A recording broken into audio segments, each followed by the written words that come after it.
అదే RTV app వార్తల్ని క్షణాల్లో చదివే అవకాశం ఉంటుంది. ఒక న్యూస్ పేపర్, ఒక టెలివిజన్ ఛానల్ మీ చేతుల్లో ఎప్పుడూ ఉంటాయి. జగిత్యాల శాసనసభ్యునిగా రెండవసారి గెలిచిన తర్వాత వివిధ అభివృద్ధి సంక్షేమ కార్యక్రమాల్లో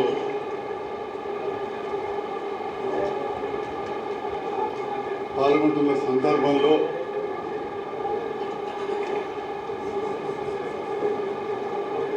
బీఆర్ఎస్ పార్టీ ప్రభుత్వం ప్రతిపక్షంలో ఉండడంతో నేను కూడా అనుభవంతో ప్రతినిత్యం వందలాది మంది ప్రజలు, కార్యకర్తలు, నాయకులు వారి అవసరాలు, ముఖ్యంగా జగిత్యాల ప్రాంత అభివృద్ధి విషయంలో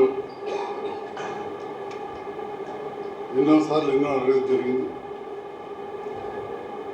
మరి ఆ సందర్భంలో జగిత్యాల ప్రాంత అభివృద్ధి సమర్థవంతంగా చేయాలంటే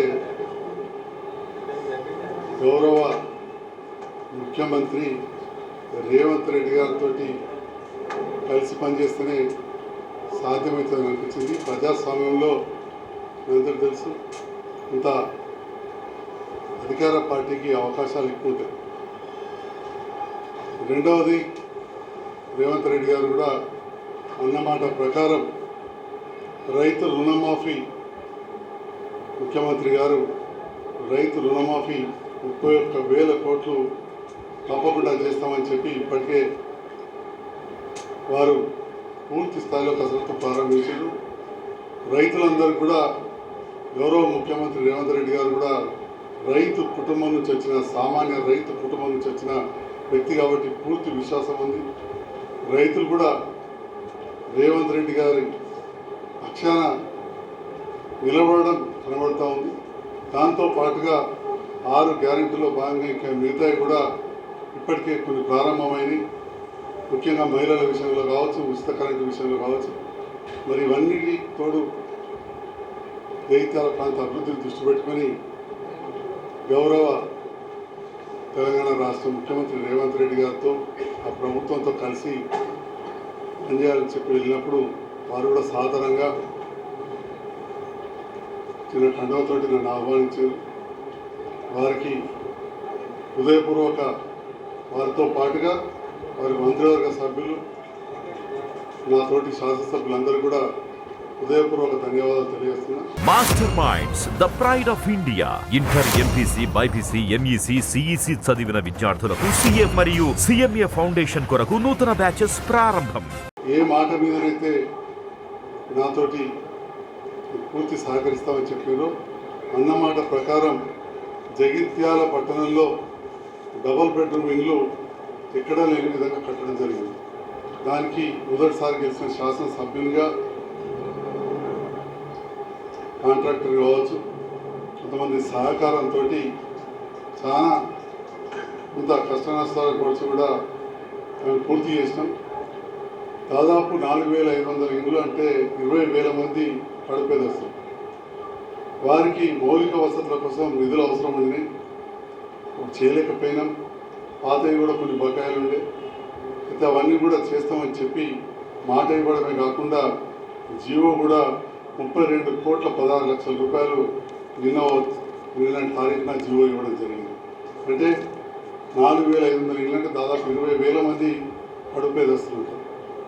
మరి నాది పూర్తి స్థాయిలో రాజకీయ కుటుంబం, నా రక్తంలో రాజకీయం ఉంది. నేను పుట్టకముందే మా చిన్నతాత గారు మొట్టమొదటి కాంగ్రెస్ పార్లమెంట్ సభ్యులు, కాంగ్రెస్ పక్షాన, అంతకుముందు సిపిఐ ఉంది ఇక్కడ కరీంనగర్లో. మాక్నూర్ శ్రీరంగరావు, నా పేరు మాక్నూర్ సంజయ్ కుమార్ అంశాలి. మాక్నూర్ శ్రీరంగరావు మా సొంత చిన్నతాత, వారి పిల్లలు లేరు. మా నాన్నగారు తమ్ముడిని అడాప్షన్ చేశారు.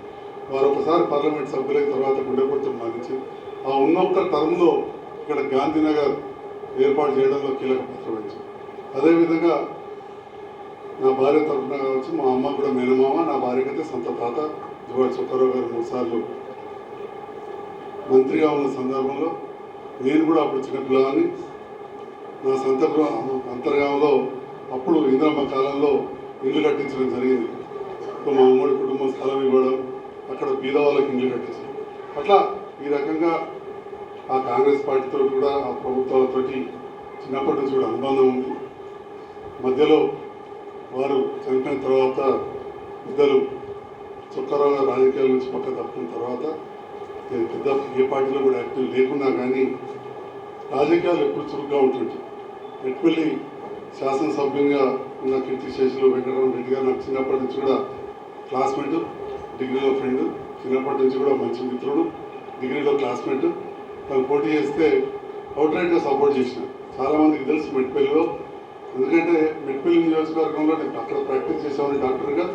మరీ ముఖ్యంగా అది నా స్వగ్రామం పక్క గ్రామం నుంచే స్టార్ట్ అవుతుంది, అంతర్గామ పక్క నుంచే కొండాపూర్ నుంచే స్టార్ట్ అవుతుంది. కాబట్టి మా స్వగ్రామం నుంచి ఉన్న రైతులు కావచ్చు, వివిధ వర్గాల వారు అందరూ తీసుకొని ఈ ప్రాంతం అంతా కూడా పర్యటించడం. మెట్పల్లిలో కూడా అంతకుముందు చొక్కరావు గారు మనోహర్గా పేరుండడంతో ఎంతోమంది రాజకీయ నాయకులతో సంబంధం ఉంది. రాజకీయాలకు అతీతంగా కూడా బీజేపీ కూడా ఇంకా సభ్యత లేదు కానీ సపోర్ట్ చేశాం. తర్వాత మిత్రులు ఎల్లన్న గారు అప్పుడు తెలుగుదేశం పార్టీ అధికారంలో ఉండే, అంటే అధికార పార్టీని అధికారానికి పోలే, ప్రతిపక్షాలు ఉండే బీజేపీకి కూడా మా మిత్రులు సపోర్ట్ చేశారు. అట్లనే కాంగ్రెస్ పార్టీ అధికారంలోకి వచ్చింది. మిత్రులు రామన్న గారితో ఫ్రెండ్షిప్ ఉంటుండే. అధికార పార్టీ మరి అప్పుడు కాంగ్రెస్ పార్టీ అధికార పార్టీ అని చెప్పే పోకుండా మిత్రులతో ఉన్నాం. వారు కూడా గెలిచిండ్రు, వారు కూడా ఇక్కడ కొన్ని సేవలు అందించారు. తర్వాత 14లో కవితమ్మ గారు నన్ను ప్రోత్సహించి రాజకీయాలకు తీసుకొచ్చారు. నేను వచ్చిన సందర్భంలో అసలు కౌన్సిలర్లు లేరు, అభ్యర్థులు ఇక్కడ ఎంపీటీసీలు లేరు. ఆ విషయం మీ పాత్రికేయులు అందరూ తెలుసు. ఈ జిల్లా మొత్తంలో అసలు ఒక్క మండలం కూడా గెలవని పరిస్థితి, అత్యంత తక్కువ కౌన్సిలర్లు గెలిచిన పరిస్థితి ఎక్కడ ఉండంటే 2014లో జగిత్యాల. వాళ్ళంతా నామినేషన్స్ అయిపోయిన తర్వాత ఎలక్షన్స్ జరిగే టైంలో నేను బీఆర్ఎస్ పార్టీలో కలిసి పోటీ చేసి చాలా తక్కువతో ఓడిపోయాను, చాలా తక్కువ. తర్వాత ఓడిపోయినా కానీ వెనుదిరిగి చూడకుండా ఏ మాట కామాట 100 సార్లు చెప్పిన, ఈనాడు కూడా చెప్తా ఉన్నా, కవితమ్మ గారి ప్రోత్సాహంతో పార్టీని బలోపేతం చేసినాం. పూర్తి స్థాయిలో మంచి విజయాన్ని సాధించినాం. ఆ విజయాన్ని సాధించినాక కరోనా వచ్చి కొంత ఇబ్బందులని కవితమ్మ గారు కూడా ఓడిపోయి ఉన్నారు. సో 2 రకాల ఇబ్బందులు, అటు కవితమ్మ గారు ఓడిపోయే ఇబ్బంది, నాకు ఆ పార్టీలో పెద్ద అనుకున్నంత పరిచయాలు లేకుండే. ఎందుకంటే రాగానే ఎలక్షన్లు అవగానే ఓడిపోయినాం. నేను జగిత్యాలనే వైద్య వృత్తిలో వండుకుంటూ కవితమ్మ గారి సహకారంతో కొన్ని పనులు చేసినాం, ముఖ్యమంత్రి గారి సహకారంతో. తర్వాత కరోనా వచ్చింది, అటు కవితమ్మ గారు ఓడిపోవడం, ఇటు కరోనా రావడం. దాదాపు 2.5 సంవత్సరాలు ఆ రకంగా పోయిన తర్వాత మళ్ళీ ఆ పాత పథకాలు ఏవైతే ఉండినో అప్పుడు ప్రారంభించినామో కాంట్రాక్టర్లు అందరూ వదిలేసి వెళ్ళిపోయిన డబుల్ బెడ్రూమ్ ఇళ్ళు 2018లో కేటీఆర్ గారి ద్వారా ఇక్కడ శంకుస్థాపన చేసాం. అప్పుడు నేను ఎమ్మెల్యే కూడా కాదు, కవితమ్మ గారు పార్లమెంట్ సభ్యులు. ఆ కాంట్రాక్టర్ 3 సంవత్సరాలు వదిలి వెళ్ళిపోతే మా కుటుంబ సభ్యులకు మిత్రులైన కాంట్రాక్టర్ని తీసుకొచ్చి 4000 ఇండ్లు నిర్మాణం చేసినాం. ఒక జగిత్యాలు ఒక్క డబుల్ బెడ్రూమ్ ఇల్లు కట్టాలంటే ఎంత కష్టం మీకు తెలుసు. ఎన్నో నియోజకవర్గాల్లో ఒక 200, 300 కూడా కట్టలేకపోయిన పరిస్థితులు ఉన్నాయి. ఇక్కడ అదేవిధంగా నిరంతరం ప్రజల మధ్య నుండి పల్లెనిద్ర లాంటి చేసుకుంటూ ప్రజల మధ్య నిరంతరం అందుబాటులో ఉండడంతో చుట్టుపక్కల నియోజకవర్గాల్లో కొంత ప్రతికూల పరిస్థితులు ఏర్పడి బీఆర్ఎస్ పార్టీ శాసనసభ్యులు ఓడిపోయినా ఇక్కడ నన్ను గెలిపించింది. నా మంత్రిగా కూడా నిరంతరం ప్రజల మధ్యలో ఉన్నా. మన అంత విశ్వాసంతో నేను గెలిస్తే ఈ ప్రాంతం అభివృద్ధి అవుతుందని చెప్పి ఏదైతే ప్రజలు గెలిపించారో, మరి ప్రజాస్వామ్యంలో ప్రతిపక్ష పార్టీలకు పనిచేసే దాంట్లో మరి ఒక పాత్ర ఉండదు, ప్రతిరోజు విమర్శించడం. మరి కొంత పని చేయాలి, ఈ ప్రాంతం అభివృద్ధి చేయాలి అని చెప్పి ఆలోచన చేసి గౌరవ ముఖ్యమంత్రి గారిని కలవడం, కొందరు మంత్రులు కలవడం, వారు కలిసి పనిచేద్దామని చెప్పడంతో నేను గౌరవ ముఖ్యమంత్రి గారితో కలిసి పనిచేయడం జరుగుతోంది. ఎంపీసీ బైపీసీ విద్యార్థులకి ఒక వరం CA CMA కోర్సులు. CA CMA చదివే విద్యార్థుల్లో 40% మంది ఎంపీసీ మరియు బైపీసీ విద్యార్థులే. Master minds. ఇతర పార్టీ వాళ్ళు గెలిచిన తర్వాత బీఆర్ఎస్ టీఆర్ఎస్ ప్రభుత్వంతో కలిసి పనిచేసిన ఆనవాయితీలు లేవు. ఆనాడు శ్రీనివాస్ యాదవ్ గారు కావచ్చు, చెప్పుకుంటూ పోతే చాలామంది ఉన్నారు. మల్లారెడ్డి గారు తెలుగుదేశం నుంచి పార్లమెంట్ సభ్యులు కలిసి బీఆర్ఎస్ ప్రభుత్వంతో కలిసి పనిచేశారు. శ్రీనివాస్ యాదవ్ గారు అటు గెలిచి పనిచేశారు. సో అవన్నీ అప్పుడు వీరు కదా కలిసి వాళ్ళు ఆ పార్టీతో కాంగ్రెస్ నుంచి గెలిచిన సవితమ్మ వారందరూ కూడా చెప్పుకుంటూ పోతే ఇంకా చాలా ఉన్నాయి. అనుభవజ్ఞులు ఇప్పటికే చెప్పారు ప్రెస్లలో, నేను ప్రత్యేకంగా చెప్పేది ఏం లేదు. అదే రకంగా నాకు కూడా కొంత బాధ ఉన్నా కానీ మరి ప్రభుత్వంతో పనిచేయాలి, పనులు కావాలి. మరి ఎప్పుడైతే నిన్న ఈ జీవోలు వచ్చినాయో నిజంగా కూడా సంతోషం అనిపిస్తుంది. ఇప్పటికే 32 కోట్లు చేస్తే తప్పకుండా ఇంకా వందలాది కోట్ల రూపాయలు తీసుకొచ్చి ఈ ప్రాంతాన్ని అభివృద్ధి చేస్తా అని చెప్పి నాకు పూర్తి విశ్వాసం ఉన్నది. అయితే నిన్న విమర్శించిన వాళ్ళు ఒకసారి ఆత్మవిమర్శ చేసుకోవాలి.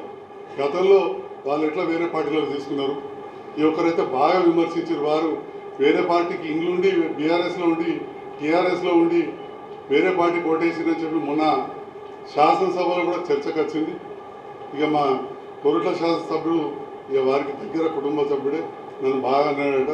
ముందుగా ఇంటి సంగతి ఒకసారి ప్రజలందరికీ క్షమాపణ చెప్పమని చెప్పి నేను కోరుతా ఉన్నా. నన్ను అంటే అన్నాడు, వయసులో చిన్నవాడైనా పెద్ద పెద్ద మాటలు మాట్లాడాడు. అట్లా మాట్లాడాలంటే నాకు కూడా పోయి మెట్టిపల్లిలో మాట్లాడచ్చు. తనకి ఇక్కడ వచ్చి అంత చూస్తానంటే ఇంతకంటే ఎక్కువ పరిచయాలు నాకు మెట్టిపల్లి ఉన్నాయి. అవన్నీ కాదు, రాజకీయాల్లో ఉన్నప్పుడు ఇంత హుందాతనం ఉండాలి. ఏదైనా మాట్లాడినప్పుడు మరి మనం ఏం చేసామని చెప్పి కూడా ఆలోచించుకోవాలని చెప్పి నేను నిన్న ఇక్కడ మా వేదిక పైన ఉన్న కేటీఆర్ గారి మీటింగ్ జగిత్యాలు ఏర్పాటు చేసి ఏకంగా నన్ను విమర్శించి నేను రేవంత్ రెడ్డి గారి ప్రభుత్వంతో కలిసి పనిచేస్తా అని చెప్పి ఇట్లా వార్త వచ్చిందో లేదో రకరకాలుగా నన్ను నిందించిన వాళ్ళు ఫస్ట్ ఆత్మవిమర్శ చేసుకోవాలని చెప్పి మరోసారి తెలియజేస్తూ జగిత్యాల నియోజకవర్గ అభివృద్ధే నా లక్ష్యం, అంతే తప్ప వేరే కాదు. దానికోసమే పనిచేయడం జరుగుతుందని చెప్పి నేను జగిత్యాల ప్రజలకు తెలియజేస్తున్నా. వేరేది కొందరు ఆర్థిక విషయంలో మాట్లాడినారు అక్కడ ఇక్కడ గ్రూపులలో, నేను మరి మాట్లాడిందో లేదు తెలియదు. ఆర్థికంగా చూసుకుంటే నాకున్న బతికి ఒక 50 కుటుంబాలు సాధగలుగుతాను ఖాళీ హాస్పిటల్లో కూర్చుంటే ఎనీ టైం. కాబట్టి నా కుటుంబాన్ని నేను చదువుకోవడానికి ఎవరికో లాలించపడాల్సిన అవసరం లేదని చెప్పి కూడా ఇక్కడ ఉన్న మీడియా మిత్రులకు, చాలామంది మీ మీడియా మిత్రులంతా జగిత్యాల కరీంనగర్ ప్రాంత వాస్తవ్యులు కాబట్టి మీకు కూడా అన్ని విషయాలు తెలుసు. కాబట్టి ఈ సందర్భంలో తెలియజేస్తూ నా కుటుంబాన్ని సాదుకోవడానికి ప్రభుత్వం ఎక్కువ పోవాల్సిన అవసరం లేదు. నేనే ఒక 50 కుటుంబాలు, మా ఉన్నొక్క అమ్మాయి, మా అల్లుడి కుటుంబం ఇంకో 50 కుటుంబాలను సాదే అంత కెపాసిటీ ఉంది సామాన్యుడుగా. ఎప్పుడు కూడా నేను చాలా లో ప్రొఫైల్ మెయింటైన్ చేస్తా, సామాన్య జీవితమే గడుపుతా. పెద్ద ఏదో బెంచ్ కార్లో తిరగాలనో ఎన్నో తిరగాలని కూడా లేదు. కాబట్టి నాకున్న దానికి కంఫర్టబుల్గా ఉన్నాం. ఇప్పుడు ప్రత్యేకంగా నేను రేవంత్ రెడ్డి గారిని కలవడం, పొంగులేటి శ్రీనివాసరెడ్డి గారు కావచ్చు, మాజీ మంత్రివర్యులు చాలా చాలా సీనియర్ నాయకులు, మాజీ ఆరోగ్య శాఖ ఇరిగేషన్ మంత్రి సురేష్ రెడ్డి గారు, ప్రభుత్వ సలహాదారు నేను నరేందర్ రెడ్డి గారు, వీరందరితో కూడా చర్చించి చూడడం జరిగింది. నేను చాలామంది మంత్రులు కూడా కలిసాం. ప్రభాకర్ గారిని, శ్రీధర్బాబు గారిని, షబీర్ అలీ గారిని, ఉప ముఖ్యమంత్రి గారిని, ఇంకా కూడా మిగతా మంత్రులను కూడా తప్పకుండా కలుస్తాం. కొండ సురేఖ గారిని కూడా కలిసి అందరు సహకారం కోరాం. ఇంకా చాలామందిని అందరినీ కలిసి రేపు తప్పకుండా ఈ ప్రాంత అభివృద్ధి ధ్యేయంగా పనిచేస్తా అని చెప్పి కూడా తెలియజేస్తుంది. థ్యాంక్ యూ అనండా. మరిన్ని వీడియోస్ కోసం ఛానల్ ని సబ్స్క్రైబ్ చేయండి. లేటెస్ట్ అప్డేట్స్ కోసం వాట్సాప్ ఛానల్ ని ఫాలో చేయండి. అండ్ లింక్ డిస్క్రిప్షన్ లో ఉంది.